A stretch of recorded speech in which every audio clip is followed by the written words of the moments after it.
بسم اللہ الرحمن الرحیم۔ السلام علیکم۔ ایک مرتبہ نبی کریم صلی اللہ علیہ وآلہ وسلم اور حضرت ابو بکر صدیق رضی اللہ تعالیٰ عنہ، حضرت عمر فاروق رضی اللہ تعالیٰ عنہ اور حضرت عثمان غنی رضی اللہ تعالیٰ عنہ،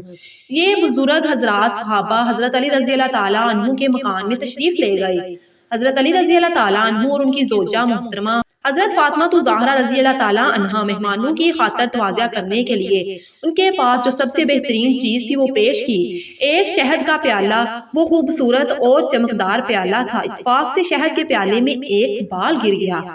حضور اکرم صلی اللہ علیہ وآلہ وسلم کے دستے مبارک میں جب وہ پیالہ آیا تو رسول اکرم صلی اللہ علیہ وآلہ وسلم نے ان حضرات کے سامنے وہ پیالہ پیش فرمایا اور ارشاد فرمایا، دیکھو اس پیالے کی خوبصورتی، اور اس میں شہد ہے اور شہد کے پیالے میں ایک بال پڑا ہوا ہے۔ ہر ایک اپنی اپنی طبیعت پر زور ڈال کر اپنے اپنے ذوق کے مطابق پیالے اور بال کے متعلق اپنی رائے پیش کرے۔ حضرت ابو بکر صدیق رضی اللہ تعالیٰ عنہ نے فرمایا، اللہ کے رسول صلی اللہ علیہ وآلہ وسلم کے نزدیک مومن کا دل تشت سے زیادہ روشن اور چمکدار ہے، اور اس کے دل میں جو ایمان ہے وہ شہد سے زیادہ شیریں ہے، لیکن ایمان کو موت تک حفاظت کے لیے لے جانا بال سے زیادہ باریک ہے۔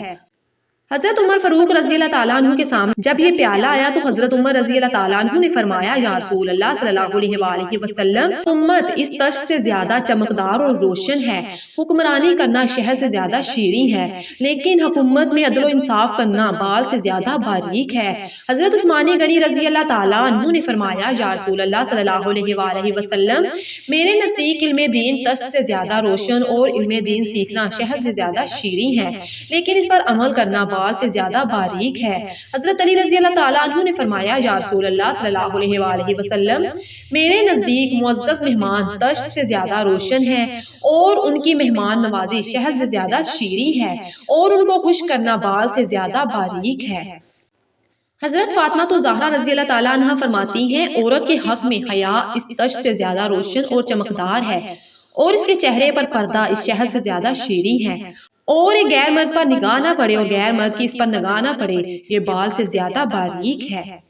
حضور اقدس صلی اللہ علیہ وآلہ وسلم نے فرمایا، اللہ کی معرفت اس تشت سے زیادہ روشن ہے، اور معرفت الہی سے آگاہ ہو جانا اور معرفت الہی حاصل ہو جانا اس شہد سے زیادہ شیریں ہے، اور اللہ کی معرفت کے بعد اس پر عمل کرنا یہ بال سے زیادہ باریک ہے۔ حضرت جبریل علیہ السلام نے فرمایا، میرے نزدیک راہ ہدا تشت سے زیادہ روشن ہے، اور اللہ کی راہ میں اپنی جان اور مال قربان کرنا، جہاد کرنا شہد سے زیادہ شیریں ہے، اور اس کے بعد فرمایا اس پر استقامت یعنی موت تک راہ خدا میں چلتے رہنا بال سے بھی زیادہ باریک ہے۔ اللہ تعالیٰ فرماتے ہیں، جنت اس تشت سے زیادہ روشن ہے، اور جنت کی نعمتیں شہد سے زیادہ شیریں ہیں، لیکن جنت تک پہنچنے کے لیے پل صراط سے گزرنا بال سے زیادہ باریک ہے۔